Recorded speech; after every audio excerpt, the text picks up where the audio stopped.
Joining me live is foreign editor at The Australian, Greg Sheridan. Greg, just your reaction to the Prime Minister's comments there.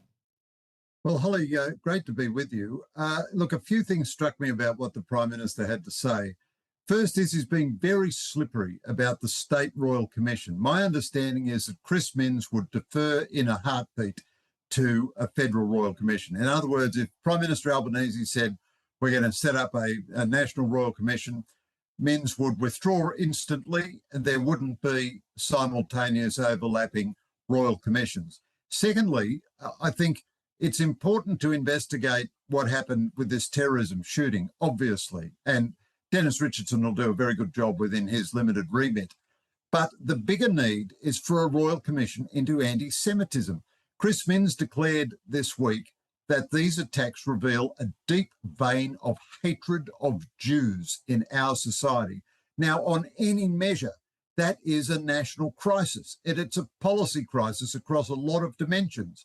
Albanese has a point that the opposition's terms of reference are too wide, but if he were serious about leading cultural change on anti-Semitism, he would call a royal commission into anti-Semitism, examining the major institutions of Australian life, the universities, the arts, and cultural institutions. The unwillingness to do that, I think, is because so much contemporary anti-Semitism comes from the left of Australian politics, and he would be embarrassed with what such a royal commission would find about the left wing of his own party and the Greens and allied forces. Well, the Prime Minister has said that he'll do everything in his power to get to the bottom of anti-Semitism. As we know, this is not a state-by-state issue. This is a national issue. The Prime Minister there referencing that the Royal Commission might take too long and referencing and pointing out the Snap investigation that will be launched. But my question is, why not do both? Why can't you have both at the same time? The Prime Minister says it's about unity now, sure, but how can you unite when the leader is not willing to launch a Royal Commission to turn over every stone to get to the bottom of the anti-Semitism and hate that is in our country and caused this attack? Well, Holly, I think you hit the nail on the head. That's absolutely right. Of course, you can do two things at once. You can have a limited inquiry into lessons learned from this tragedy in an operational sense. That's important. But you need a deeper examination of how we've got to this position with anti-Semitism. See, the government here has been a monumental failure. It's been denying for the last 2 years that there is a crisis in anti-Semitism. It's plain that the government did not know what was going on in its own society. And if it didn't know what was going on, it can't possibly frame serious responses. It's not clear that it wants to frame serious responses because this would be inconvenient for so many forces on its side of politics. It's still the case that Chris Minns can say, globalise the intifada will be illegal, and Tony Burke can't even say whether it should be illegal. Yet we know intifada has involved violent, murderous, anti-Jewish terrorism in the past. So I think we have to conclude that the Albanese government is still managing this issue politically. It's doing what it thinks. So I'm sure it's against anti-Semitism. I've got no problem with that. I'm sure it doesn't want anti-Semitism in the society, but it's doing just as much as it feels it needs to do politically and no more.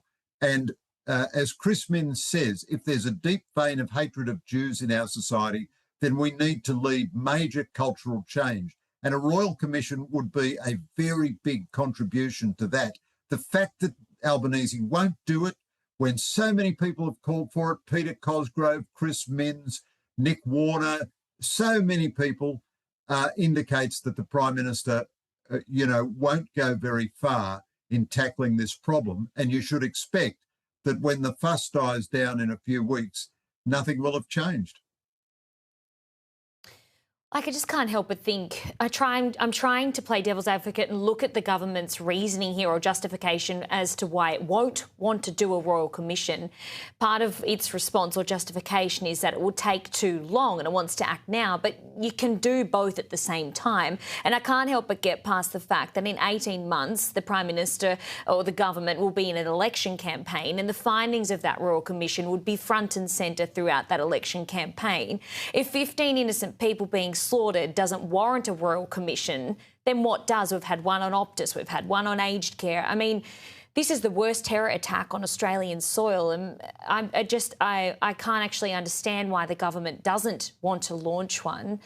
This does require a whole of Australia response, and it's imperative to consider the conditions that led to the attack, but Greg, also to avoid it from happening again. That's the main concern now. How can we change? How can we be better?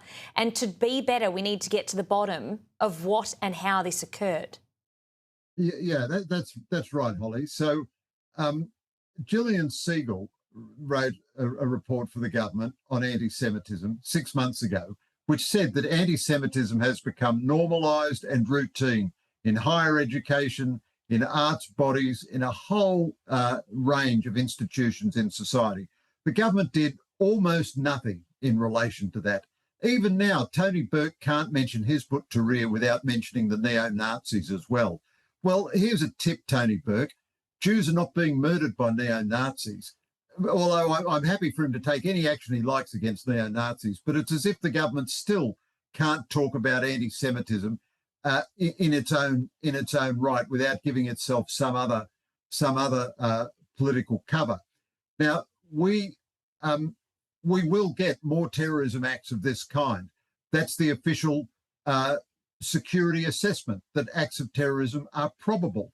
Now we have dedicated violent extremists in our society, but we also have an atmosphere of demonising Jews and demonising Israel and demonising Jews by association and demonising Jews in other ways as well. A huge amount of that comes from Islamist fundamentalism, but a huge amount of it comes from the left cultural project, the left in universities, the far left in academia and in the protest movements which normalise anti-Semitic slogans.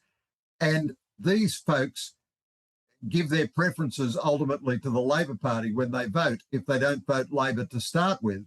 And you just think the Prime Minister, as you say, doesn't want a Royal Commission coming out in an election campaign, but also he just doesn't want trawling over all of this institutional anti-Semitism on his side of politics. And there's nothing in what he has said or done up till now which indicates that he is seriously going to tackle the institutional basis of anti-Semitism in Australia. So, if they police hate preachers a bit more closely, that's a good thing. That's a very good thing. But that is not leading cultural change. This anti-Semitism has grown up over a long time. There's a national crisis of anti-Semitism. There's a global crisis of anti-Semitism. I wish the Prime Minister would spend more time trying to get peace in Australia. How about net zero anti-Semitism and just forget about all these international obsessions for a while? Greg Sheridan, thank you as always. I wish I was speaking with you under better circumstances. Thank you for all your contribution to Sky News throughout the year as well.